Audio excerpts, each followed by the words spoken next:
mentioned when he first came up. Can I stop right there because it's really important?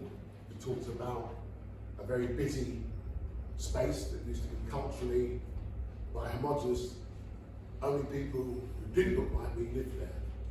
We've now got this multicultural melting pot, and the big challenge that I certainly pushed my way is the gentrification of the East End. And the traditional tensions that always existed, and how that's creating a greater polarisation. Is that a view you all share? It's an important view that needs to be expressed. Because, put it this way, a black female wearing West Ham colours, not something I never think I'd see. My daughter does worry about me sometimes. Oh, okay. I'm going to ask, because that's brave. Okay, no, but I need you to share that because. She does worry. She's like, Mum, you can't do all I want to in your West Ham kit. Is it just because there might be people who don't support West Ham, but this is as West Ham loyal as it gets?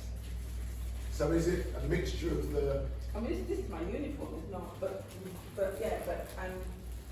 people, I can think of like people's mind going, is she a football player? Is she a supporter? Is she a coach? Why is she wearing, like, but yeah, And the gentrification of the park? I mean, I never thought I'd see the BBC, Sadler's Wells, UNICEF. These are institutions. Are these institutions going to embrace the demographic that surrounds this park? it's up to us that live here to make that happen. Really good point. I also think it's up to those organisations as well to make it happen. People are having access. Young people need to be able to have access to those spaces and realise that people that are in those spaces are people. And I think goes back to what you were saying as well, and that a lot of adults need to be more vulnerable or show their vulnerabilities that we are human. Don't have two heads, we don't know everything, we've gone through things, and that helps to kind of build that bridge. But just being exposed to or bringing young people in and holding things for young people in these settings, it builds up that familiarity for both, on both sides, for the adult and for the young person. And not building contempt. There's that is familiarity with contempt, finding that respectful interaction. But that's still the bravest thing I've seen in a long time. So much respect to you. I took a group of Asian children to the football. Football stadium, watching a match. Where's that? Here, West Ham here. What's that like? And the half term was fine, and then I think West Ham lost, and like they were all shouting and I thought, oh, I better take this chip, because they keep looking at me, thinking, why a woman taking a group of Asian children to the football ground? And I had to be protected young people, and I spoke to my manager. I said I did feel uncomfortable. I know exactly how uncomfortable. By the way, it's not suitable having emotional intelligence to allow the interactions. The one I want to say to everybody, we've never been more tolerant or intolerant as a country. I've never felt more unwelcome and uncomfortable in the country my father fought for, that I've represented and served in public life. However, if we don't keep working at this, there's only one way we're going to end up. And at this moment in time, West Ham, as I've said, from where they've come from, to the fact that you could even done what you've done, like see colours on someone that need to be countenanced, yet unallowed, is progress. However, that dual interaction, the two-way interaction that we're both responsible for whatever happens here, has to be the way forward. More use sentence, young people can have a place where they can interact and meet other young people. Get out to their nonsense. Monopolies in areas. Question. Does everyone remember time when we policed ourselves? The East End was renowned, by the way, the women who basically policed it all. And there was always criminality, there was always gangs. I had a postcode representative of my school, all boys school. Don't like all boys, co-ed education. We bumped off too often to be a balls and mouth. Now pitches. There is something to be said, postcode rivalry, gangs have always existed, but there was always a community officer who knew everybody, Yeah. and they knew us. You didn't have to stop and search, you knew them. And parents were part of that behaviour and discipline. But there are parents who don't talk to my children. I was policed by everybody, I was brought up by everybody. But what I'm saying is it more police, or is it more communities taking responsibility? Community. The police can't do it all. No, that's right. No, it's a genuine question, because the whole issue of safety and duty of care is one of the things I have. So sometimes you need community cohesion, especially when you have a youth having an estate, and that is estate, you need to work with the community by building community cohesion, and that person next door might know that child, and that child, you know, because it's always in the community, so everyone knows each other, especially on estate. And when most of the youth club are built on estates, yeah, we need more of that community cohesion. Is it having access to facilities that already exist? Because that's one of the big issues. So when we say about a youth, National Cycling Centre in East Manchester had a big problem about bikes, because bikes are very much part of youth culture, and there wasn't space for the youth club. So in one of the bike sheds at the National Cycling Centre, we got them a youth zone. And this was a place exclusively for young people, but in one of the most iconic facilities of sporting success. Just one way of getting the engagement that you normally wouldn't be able to get, because if you build a facility, it can take yachts, planning permission, everything that you have to go through. But is it getting access to this facility exists? This is a very valuable facility. How many of you knew it existed before today? Yeah, I did. This is one of the jewels and legacies of London 2012. But not many people know about it, but it is so valuable. So I'm an advocate where they need it, we build them, but because there needs to be some immediate engagement, we claim spaces that already would be in existence but not known about. Not enough outdoor Outdoor free, what's outdoor free activities? Barking have just invested a number of £1 million in an open air library. Is that what we're appealing to? It's Redbridge. Redbridge, I'm It's sorry. in Ilford, Ilford. Valentine's Park. There we go. She grew up with it. So outdoor facilities, so Outdoor BMX library parks, in skateboard Valentine's parks. Park. So on this Olympic Park, is there anything for young people? I'm being provocative. In the park. Yeah.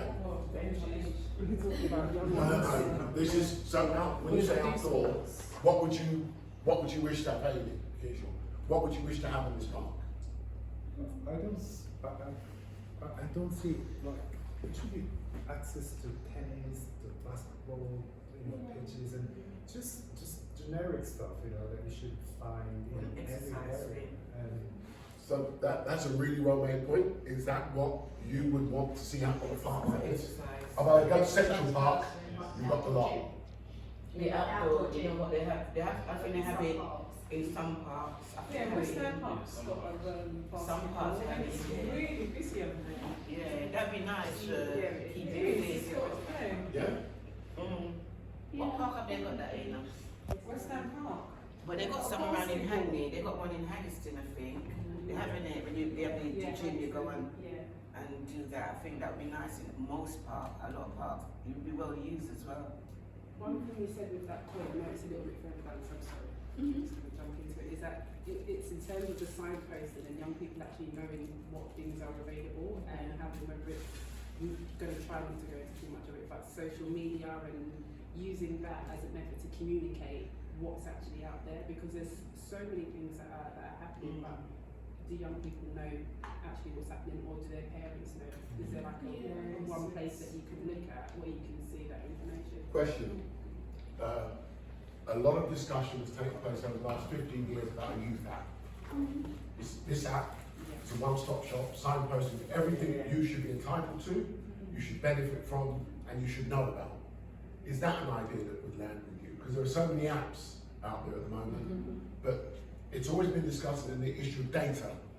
It's all about data, and as a young black male, you will be on the police data that was first been looking on gang-related activity. The question of data information and human rights was questioned, that database has now been completely, well, not completely removed. Please inform me. Where are we with the database? So where is it? Yeah, where is that now? I'm not entirely sure, but yeah, it's not something that, as far as I'm aware, is currently in operation. No, Yeah. I'm told it's been mothballed practically because it was being discriminatory. But what I'm saying is, there needs to be an app, a youth app, that has an Andy, Roche will back me up, we'll explain about the youth games towards the end, but something that says if you're going to get some free transport on the underground, on the transport system, if you were able, on the basis of doing some good, getting some good benefits. If you went to Westfield, you could get some of the benefits of eating in Westfield, some of the things that you would want to purchase. Is that the type of thing that would appeal to you? Yeah, definitely. Yeah, that sounds good. Because it's been discussed enough times, and the more I think about it, it's the only thing that can take things forward along the lines you'd like to see. But having more outdoor facilities that were youth engagement and youth friendly. By the way, most of the outdoor gyms have been produced as a result of weapons that have been confiscated by the police and has been developed over the last number of years. Something to be mindful of. There's always a positive out of a negative. But as you walk through the park, I don't see much. But equally, we don't get much challenge. And by the way, your democracy means you can actually write something or post something and develop a view. Because that, believe it or not, is why local politicians or that whole sort of civil society movement are able to react and respond. It tends to normally be when there's a tragedy, sadly. Something is going on. The way things are marketed towards young people,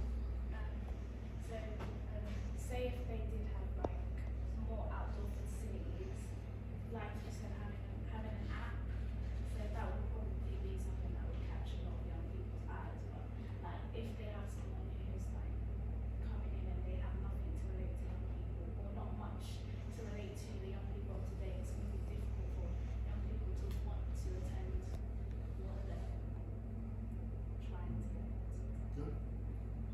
And then we had two in the middle, peer influencing and home influences. It's in the middle because like peer influences can sometimes be positive and sometimes negative.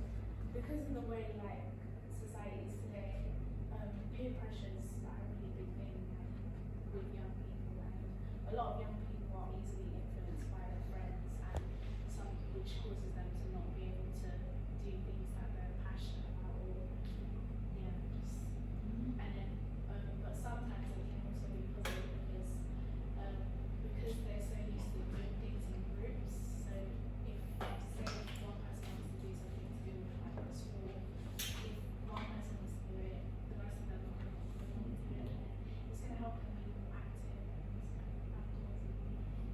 And then home influences.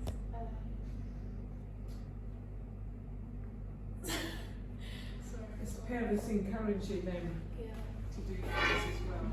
So feel like an Asian boy, but he wants to be a lawyer or something. The parents might not want him to do that, or send him back home or something like that. To just Send it back home to the part of the country. to do something. Yeah. By the way, Samuel Abedi, the Manchester bomber, was sent back to Syria because they felt the stereotype of where he should be culturally following was not being reflected in the city and country that they had migrated to. When he came back, he received a completely different set of software between his ears, joined a business school, software business school, and unfortunately, and by the way, he didn't go to his business school, was paying £23,000 by the way for the course. No one contacted him, no one established how he was and what he might be doing, and then we were to learn what he was doing to the cost and the actual number of lives being lost, and a city brought to another, again, a point of reference where one young life that becomes disaffected can do what they become. And by the way, again about parenting, as I've said, my mother was a young widow. I was parented by a number of people in the wider community. I had so many people. Single parents, households is normally again identified as a contributor to the type of non-attainment we see at schools. But there is something about a whole society approach. I didn't get a chance. Everyone else talk that tough love. There is, but I think it becomes difficult, especially when you start thinking again about gentrification in terms of this idea of the community policing the community. Because if you're in, for example, for me, where I live is where I grew up. I grew up in that area, and it's very, very different. People don't identify with me. It's their stereotypical views about myself, and so then it's how do they police my children? How do I police theirs? And this is where the home influences come in. If you're in an area where you don't feel like you belong, it becomes very difficult to then send your children out into that area. Also in terms of parents' awareness of what's actually available, and similar to what you were saying, the different progression routes that are actually available and what they mean, because education has completely changed. Do parents have that knowledge? So I think it's yeah, so it can be Good and bad. Yeah, good and bad, definitely. So what about parents' evenings? I used to dread my mum out of parents' evenings. When she came back, Your kids used to dread you going to parents' yeah, my lot used to go into a very nervous state. So I went in with an absolute 360 understanding. But isn't it about knowing your own? And as you say, expectations, but I still believe I have to. I am an eternal optimist that fundamentally, we all want to treat people as we want to be treated. We'd all like to think that an educational opportunity is something that should be expressed by everybody. And everybody has a gift and it should be realised and given the best chance to be fulfilled. And where the injustices or inequalities present themselves, equally, that is addressed because we're not perfect. But I'm minded to show Lady East to finish that. Social media, as previously mentioned. Social media is like, sorry, social media is where a lot of young people like get their sources from and where they see everything. So they're really like glued to their phones. I know I'm glued to my phone. I'm always on my phone 24/7. Surprised that I'm not on my phone now, but Like, see the withdrawal symptoms. yeah.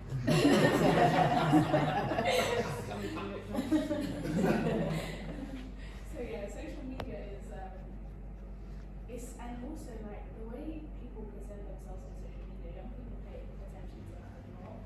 And there's so much like freedom on social media, like anybody can just say anything, and I think a lot of people forget the influence that they're having on young people and the impact that what they're saying could have.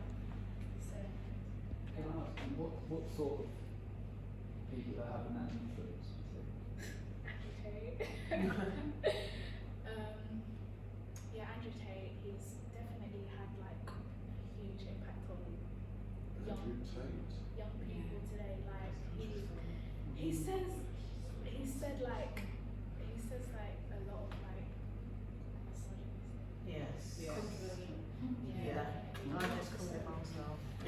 Is he still posting right now, even though he's in house arrest? No, he's not. But Right. there's still his followers that are still up, and he's kind of built like such a high following that like even though he's like in prison, there's still people who support him now.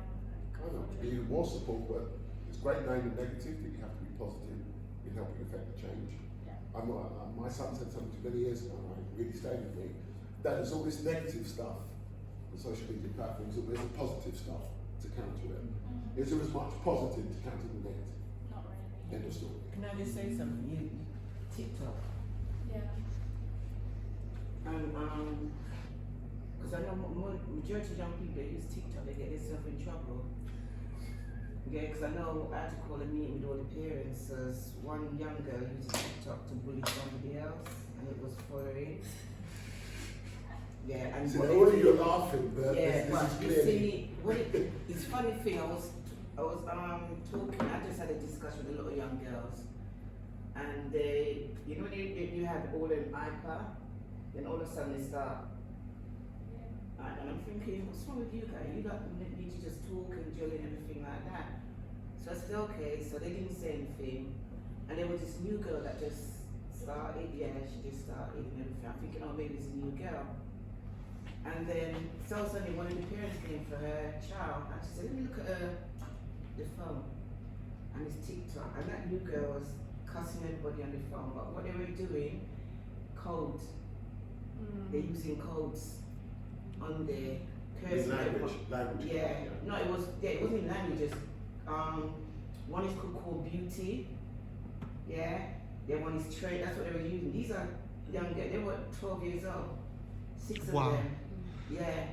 By the And way, they- the pace, sorry. Yeah. So, yeah, and I had to call the parents in, and it's so fact that this young girl was being bullied for using TikTok. So obviously, And using it's some- code. Yeah. Codes of language. Yeah. So I just said to the parents, I'm not being funny. Why are these kids having mobile phone in primary and secondary school better than mine? Furthermore, they should just get a phone that just had a basic call and that's it. You don't need no microphone or anything Good like luck that. with that. But you understand? In my centre, when I do youth, Mondays and Wednesday, all the children in the phone, put in a drawer. That's it. They only got 2 hours. There's my manifesto pledge I'd like to have from Prime Minister rather than everyone's going to do maths. We're going to do something about mobile phones because that's where everything. That's the focal point. That's the external teaching. That's the 24/7 learning pool of all things. I really mind we've got time. So some of the positives, please, and we'll summarise. More people being brought out of their shells. Okay. There's a lot of growth happening because like discussions like this are being held. So there's a lot of meetings with schools. Meeting schools. I'm not too sure. Was that really using schools that We were talking about how schools could play a bigger role in holidays, like looking at clubs to either host activities in the school facilities or coming outside, but that it's kind of source where a lot of parents and young people trust the activity going on and communication needed to go out. So yeah, I think that was what it was around. We used to have play school. The school became the youth centre. And you went in. Well, I was at school from 7 in the morning till 8 at night. 'Cause that's my mum worked late. But what I'm saying is, the caretaker was the most powerful person, especially with kids. You get the person with the kids, you stand a chance. However, today it's all about risk.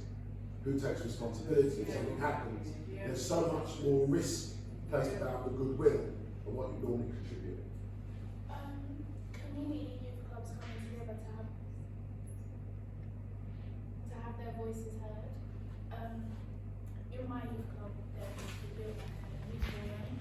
So smaller youth groups have all come together in one building to all to have their voices heard because the council wasn't paying attention to them as individual youth clubs. So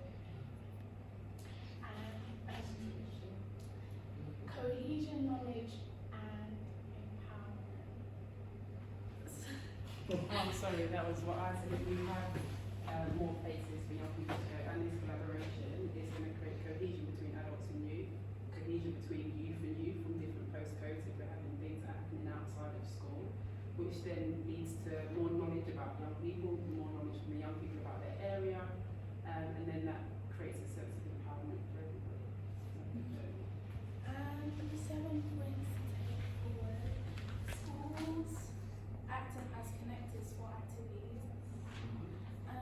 Central hubs to inform the activities in the area.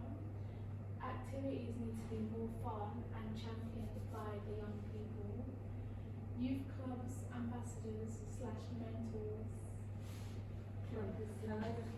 So that one, close to add on that. Yeah, we were kind of saying how, like sports clubs, youth clubs, that again it links back to marketing. That there should be using more young people as the face of it in terms of you go on a website, you just see like 4 staff members. Why don't you see kind of 3 of the young people that are like leaders there? And also in terms of going on to something new, if friends aren't going on especially, you need to be able to know that when you get there, there's going to be someone that you can relate to and that is going to welcome you. And I think so often people are put off by that initial fear of going and that first touch point when they get there. And develop trust between young people and police. I know that a lot of young people are less likely to go to events if it's held by the police. I I know, I'm less like, sorry to say, No, I that's don't know. fine. It's, Why is that? Why is that? I'm going to stop it right there because you're going to answer the question. And I'm a great believer in, by the way, again, this isn't easy, it's the fact that you've chosen to come out. And all of you have been Please take a seat. I'm just mindful of a bit of time, but I wanted